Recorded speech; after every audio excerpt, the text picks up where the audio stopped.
നമസ്കാരം. ഇൻഫോടെക്കിലേക്ക് സ്വാഗതം. മുഖ്യ തിരഞ്ഞെടുപ്പ് കമ്മീഷണറുടെയും തിരഞ്ഞെടുപ്പ് കമ്മീഷണർമാരുടെയും നിയമനവുമായി ബന്ധപ്പെട്ട് 2023 നിയമത്തിന്റെ സാധുത ചോദ്യം ചെയ്യുന്ന ഹർജികളുടെ വാദം കേൾക്കൽ സുപ്രീം കോടതി മാറ്റിവെച്ചു.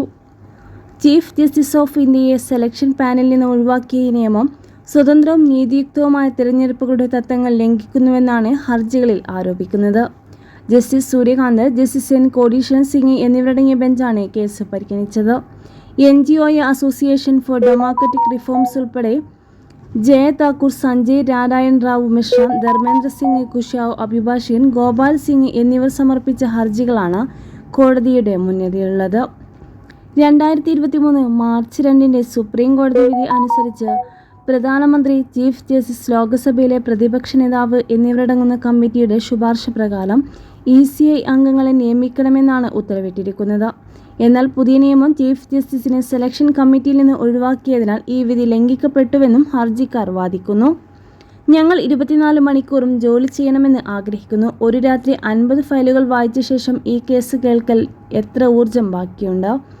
ജസ്റ്റിസ് സൂര്യകാന്ത് ചോദിച്ചു. അടുത്ത ആഴ്ച കേസ് പരിഗണിക്കാമെന്ന് ബെഞ്ച് അറിയിച്ചിട്ടുണ്ട്. ADRന് വേണ്ടി ഹാജരായ അഭിഭാഷകൻ പ്രശാന്ത് ഭൂഷൺ കേസ് ഉടൻ കേൾക്കണമെന്ന് ആവശ്യപ്പെട്ടെങ്കിലും 3 ബെഞ്ച് നാളെ വാദം കേൾക്കുമെന്നും ജസ്റ്റിസ് കാന്തി വ്യക്തമാക്കി. 2023 നിയമത്തിലെ സെലക്ഷൻ 7, 8 എന്നിവയാണ് ഹർജികൾ പ്രധാനമായും ചോദ്യം ചെയ്യുന്നത്. പ്രധാനമന്ത്രി, ലോക്സഭയിലെ പ്രതിപക്ഷ നേതാവ്, പ്രധാനമന്ത്രി നാമനിർദ്ദേശം ചെയ്യുന്ന കേന്ദ്ര കാബിനറ്റ് മന്ത്രി എന്നിവർ ഉൾപ്പെടുന്ന സെലക്ഷൻ കമ്മിറ്റിയാണ് നിയമങ്ങൾക്കായി രൂപീകരിച്ചിരിക്കുന്നത്. 1991 തിരഞ്ഞെടുപ്പ് കമ്മീഷൻ നിയമത്തിന് പകരമായാണ് പുതിയ നിയമം നിലവിൽ വന്നത്.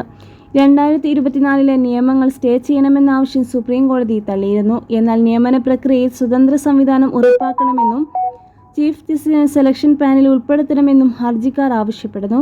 കേസിന്റെ അടുത്ത വാദം അടുത്ത ആഴ്ച നടക്കുമെന്നാണ് സൂചന.